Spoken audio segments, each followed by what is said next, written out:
हमने देव का भी हाथों देखा नहीं है, लेकिन आज जब देव अपने हाथों से ये देवी माँ के आशीर्वाद के सिंदूर से अपनी पत्नी का मांग भरेगा ना, तो हमको लगेगा कि हमने इन दोनों का भी हाथ देख लिया।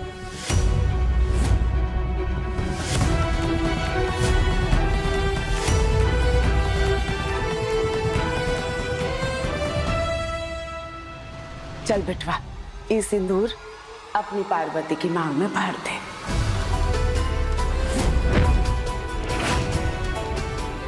दीदी, सिंदूर तो लगाया हुआ है उसने,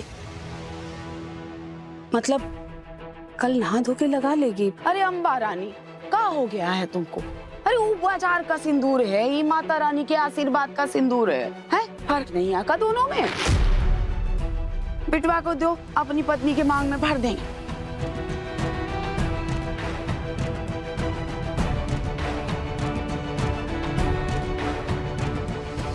ये सिंदूर जोन पति अपनी पत्नी की मांग में भरता है ना, फिर उनका रिश्ता एक जन्म का नहीं 7 जन्मों का हो जाता है। नहीं, मैं देव को पार्वती की मांग में ये सिंदूर नहीं भरने दूंगी। देव सिर्फ मेरा है, 7 जन्मों के लिए सिर्फ मेरा।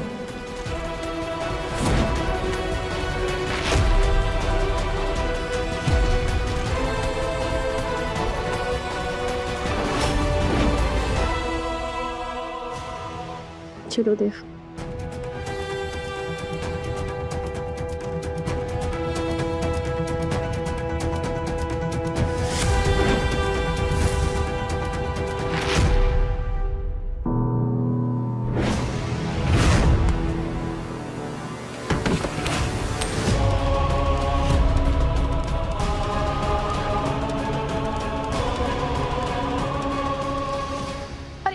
अरे थाली दे दो फुलवा को।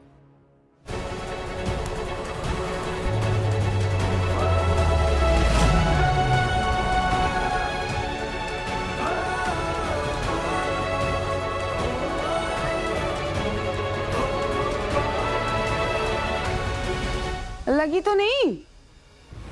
भाई कमाल है, ना जमीन गीला था ना जूता चिकना था, फिर भी गिर गई।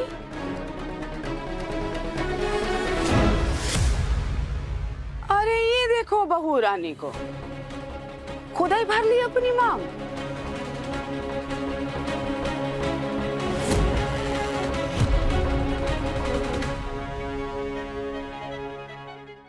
मतलब तुम क्या चाहती थी कि देव तुम्हारी मांग में सिंदूर ना भरे? नहीं नहीं बुआ माँ, आपने तो कहा था कि ये माता रानी के आशीर्वाद का सिंदूर है, तो ये नीचे गिरा तो हमारे हाथ में खुल गया था और थोड़ा सा सिंदूर हमारे हाथ में गिर गया। कहते हैं कि गिरी हुई अगर कोई पवित्र चीज हो तो माथे पे लगा देनी चाहिए, इसलिए हमने लगा दिया। और देव बाबू के तो सीधे हाथ में मोच आई हुई है। हाँ बुआ माँ, हमारे हाथ में मुंह चाहिए हुई है, और वैसे भी पार्वती ने सही किया ना सिंदूर को गिरने से बचा के। हमें माफ कर दीजिए बुआ माँ। अरे नहीं नहीं बिटिया, कोनो बात नहीं। तुम्हारी मांग तुम्हारा सिंदूर तुम लगा ली, ठीक ही है। तुम्हारा सुहाग हमेशा बना रहे। अच्छा चलो भाई, अब एकादशी की आरती की तैयारी करनी है, जल्दी जल्दी सब तैयार हो जाओ। और अम्बा तुम रसोई में प्रसाद का जरा देख लेना है।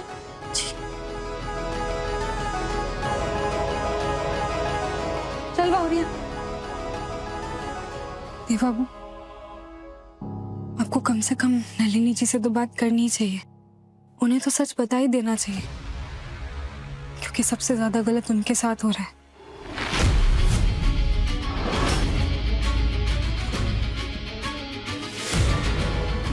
बिटवा, क्या गलत हुआ है नलिनी के साथ?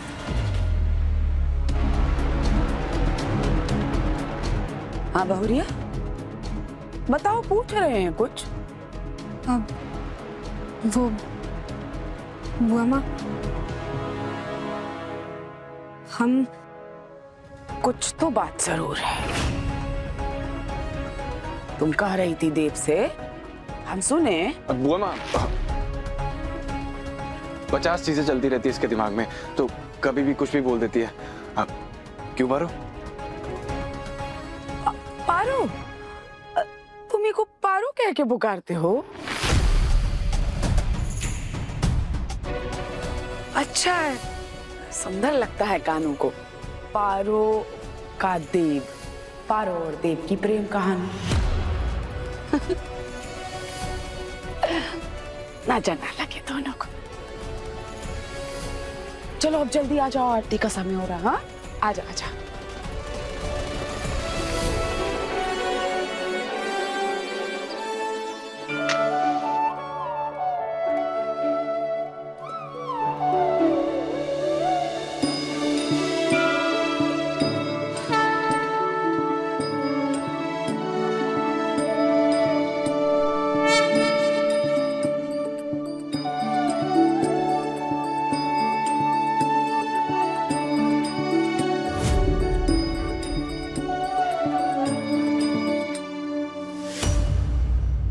आप भूल गई हैं दीदी।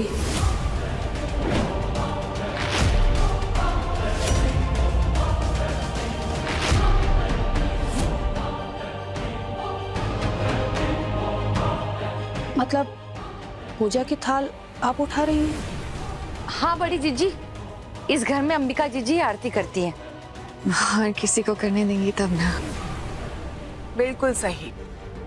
एकादशी की आरती का हक बहू का ही होता है। यह हम करने जा रहे थे।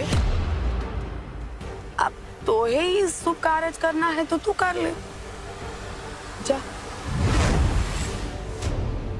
जाके आरती का थाल अपनी बहू के हाथ में थमा दे और उसको आरती का मान दे।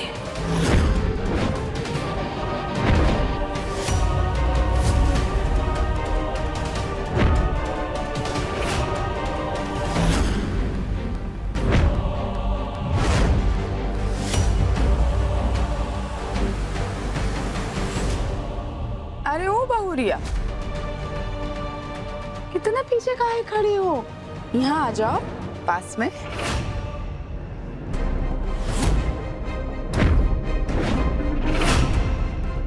अरे आ जा बहुरिया, हम कह रहे हैं ना, आ जा।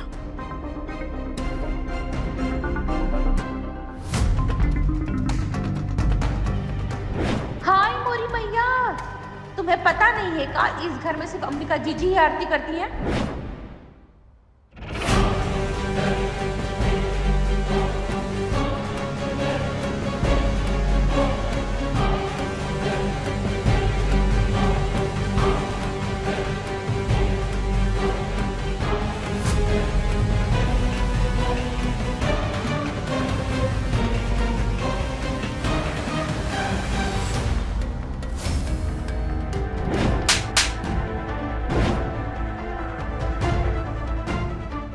जीजी क्या करेंगी? बड़ी दीदी को मना करेंगी? देखो बड़ी मम्मी इस पार्वती को पूजा तो करने देंगी नहीं। बुआ जी चाहे जो मर्जी बोलती रहे। और बुआ माँ हमेशा से माँ जी ही आरती करती हैं, तो आज भी वही करेंगे तो अच्छा होगा। हाँ बहू रानी, अम्बा ही घर की आरती करती है, लेकिन तुम नई बहू हो ना, तो भाई एकादशी का पहला आरती नई बहू का बनता है। जब ये फुलवा की बहू आई थी तो एकादशी का पहला आरती उसने अपनी बहू से करवाया होगा। क्यों फुलवा, करवाया था कि नहीं? हाँ हाँ जीजी बिल्कुल कराई थी। अरे हम थोड़ी ना इस घर की परंपरा तोड़ेंगे जीजी। अरे परंपरा तो अपनी अम्बा को भी याद रहती है, बस ध्यान से निकल गया होगा, है ना अम्बा? ये सब देखकर बहुरिया इतना सुकून मिल रहा है ना कि बता ही नहीं सकते। ऐसा लग रहा है हमारी तरफ से सालों बाद बड़ी चिच्ची आकर बदला ले रही है अंबिका जीजी से। देखते जाना कैसे बड़ी चिच्ची अंबिका जीजी के फैसलों को चुनौती देती है। अंबिका जीजी कुछ नहीं कर पाएंगी।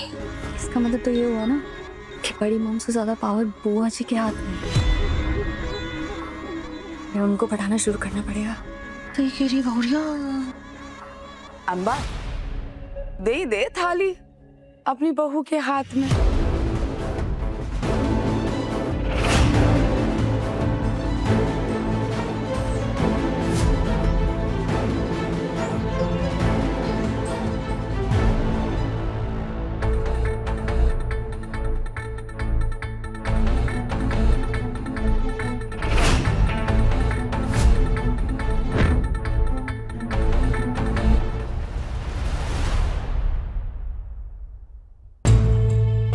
चल बहू, अब अपनी मीठी सी आवाज में एक सुंदर सी आरती गा दो। हाँ?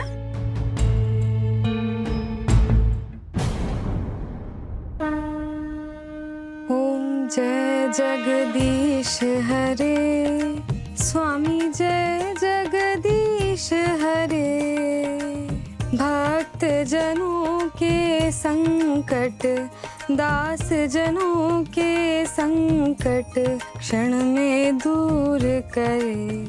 ओम जय जगदीश हरे। मात पिता तुम मेरे, शरण गहूँ मैं किसकी। हो स्वामी शरण गहूँ मैं किसकी।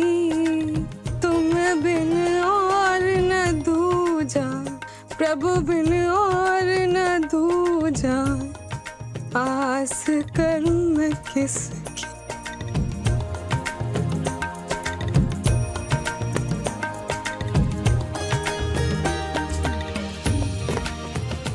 ओम जय जगदीश हरे।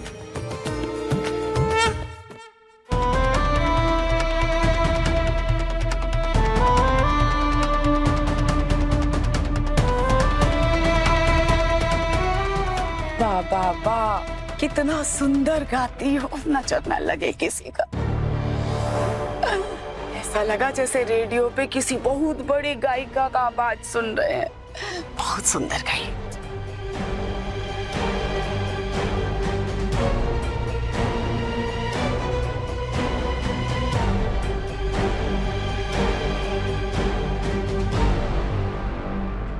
हम जानते हैं नलिनी जी आप पर क्या बीत रही है, पर देव बाबू आपको सब कुछ सच बताएंगे।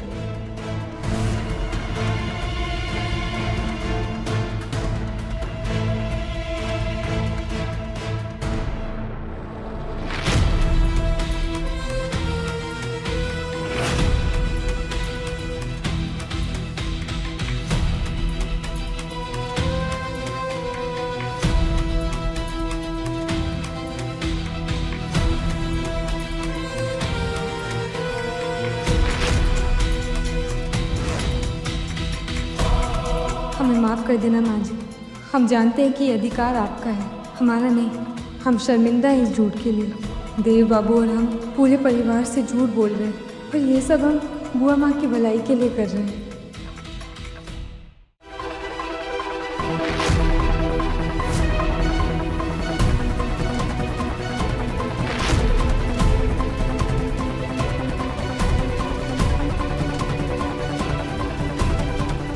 अरे ओ रश्मिका, एक फुटवा तो खींच दे हमरा और बहुरिया का।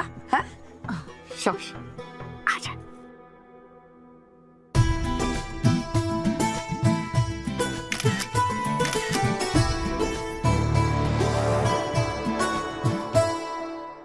देव बाबू,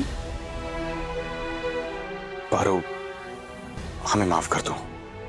हमारी खातिर तुम्हें ये सारे रीति रिवाज करने पड़ रहे हैं, लेकिन यकीन मानो हम खुद भी ना तुम्हारी मांग में सिंदूर नहीं भरते। शादी हमारे लिए बहुत पवित्र रिश्ता है, कोई खेल नहीं है कि हम ऐसे। ये सब मत सोचिए, आप नलिनी जी के बारे में सोचिए। हमने देखा वो बहुत परेशान थे, उनकी आंखों में तड़प दिखाई दे रही थी। आप उनसे बात कीजिए, और अगर आप चाहे तो हम आपके साथ चलेंगे, उन्हें अपनी पहचान बताएंगे। नहीं पारो, क्या बात कर रही हो तुम? हम किसी को भी तुम्हारी असली पहचान नहीं बता सकते, और खासकर नलिनी को तो बिल्कुल भी नहीं। नलिनी के सामने तुम्हें हमेशा बलराम काका की बेटी बनकर रहना होगा। तुम बाहर अभी सुरक्षित नहीं हो, और गलती से नलिनी के मुंह से बाहर कुछ निकल गया तो आधा ठाकुर और महिपाल के आदमी वो ढूंढते ढूंढते यहां तक आ जाएंगे। फिलहाल तुम्हारे और राजू बूंदी के बारे में किसी को पता नहीं लगना चाहिए। हाँ,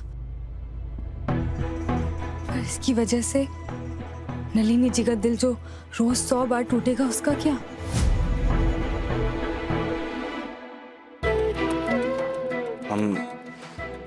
हम एक काम करते हैं, नलिनी को बता देते हैं कि हम दोनों अलग होने वाले हैं।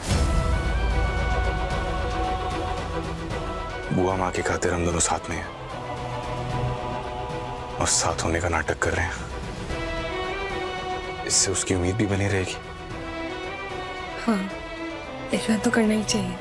ठीक है, हम बात करेंगे उससे आज ही। मुझे तुमसे अभी बात करनी है देव।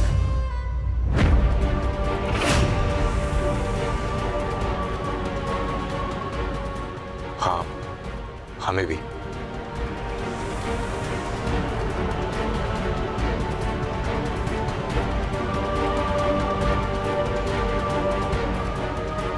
नलिनी, हमें तुमसे बात करनी है।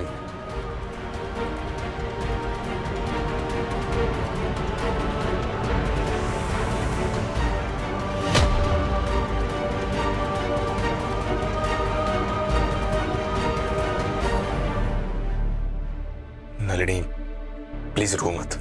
हम जानते हैं इन आंसुओं के जिम्मेदार हम ही हैं। फिर ये भी जानते हो ना कि मैं तुमसे कितना प्यार करती हूँ देव।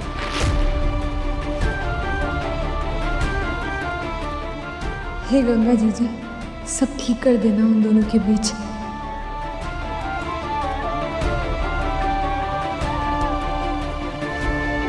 अगर देव बाबू को हमारी ज़रूरत पड़ी तो हमें यहीं रुकना चाहिए। क्या पता वो हमें बुलाएं, ये साबित करने के लिए कि हम दोनों सच में अलग हो रहे हैं। बोलो, जानते हो ये बात कि नहीं? जानते हैं, बहुत शर्मिंदा है। हम जानते हैं हमने बहुत चोट पहुंचाई है तुम्हें, and I am really very sorry. अरे यार, नहीं सुननी है तुम्हारी सॉरी वॉरी मुझे। थक चुकी हूँ मैं तुम्हारी सॉरी सुन सुन के। पार्वती से शादी करने के बाद तो बड़ी इजीली कह दिया देविनी इज ओवर। हम और तुम अब देविनी नहीं है। ये कहा कि उस पार्टी में पार्वती को साथ लेकर जाओगे। मैंने कुछ नहीं कहा। बार बार मेरा दिल टूटा, तकलीफ हुई मुझे, मैंने फिर भी बर्दाश्त किया। फिर तुमने खुद मुझसे सगाई के लिए हाँ किया। तुमने खुद ही पुलिस को बुलाया सो दैट हमारी सगाई ना हो पाए। बस इतना बता दो देव कि अगर तुम्हें मुझसे सगाई नहीं करनी थी तो फिर अपनी माँ को हाँ क्यों किया? और अगर हाँ कह चुके थे तो फिर ये सब नाटक क्यों किया? क्यों क्यों मेरे और मेरे परिवार की इज्जत को इस तरह उछाला? समझ रहे थे देव मुझ पर।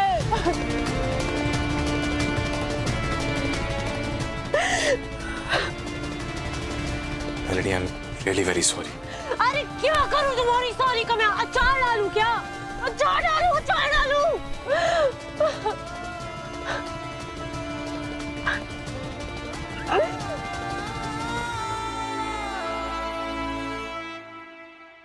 पता नहीं देव बाबू उन्हें सच बता पाएंगे भी या नहीं। सोचो जरा, अरे बड़ी जीजी को लगता है कि पार्वती की आवाज किसी मशहूर गायिका जैसी है। वाह! वैसे आज लकी डे था पार्वती का, नहीं? अदरवाइज बड़ी मम तो उसे मंदिर के आसपास भी नहीं मंडराने देते। एंड बुआ जी ने तो डायरेक्ट थाली पकड़ा दी उसे। क्रेजी। सही कह रही हो गौरिया। चुप करो तुम दोनों। सब समझ में आ रहा है हमें। तुम ये जो बातें कर रही हो ना, सिर्फ हमें सुनाने के लिए कर रही हो, और हमें ना अच्छा नहीं लग रहा है फूल। हम चुप इसलिए हैं क्योंकि बुआ जी की तबीयत खराब है। तो अभी तक तो हम तुम दोनों की तबीयत खराब कर देते हैं। जाओ कोई और काम करो। चल भूरे।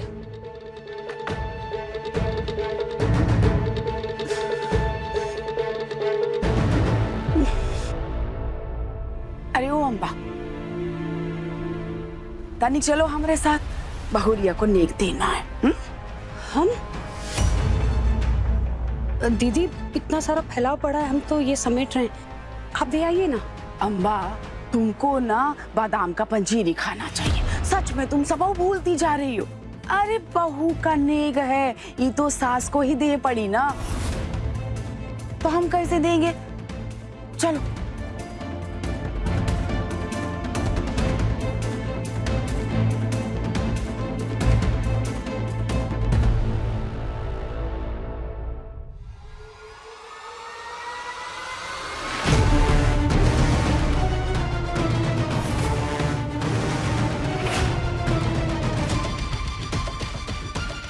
अरे बहुरिया, यहाँ दरवाजे के बाहर काहे खड़ी हो? तुमको देख के तो ऐसा लग रहा है जैसे तुमको तुम्हारा ही कमरे से किसी ने निकाल दिया। नहीं बुआ जी, क्या हुआ? अरे कौन है अंदर? पक्का अंदर नलिनी देव के साथ बात कर रही है। अब बुआ जी बैंड बजाएगी। इतना बौखलाई हुई काहे हो? कछु बोलोगी कि मुंह में गुड़ धर लियो? रहने, हवाई देख लेते हैं। हटो। अब बुआ जी हमारी बात तो सुनिए।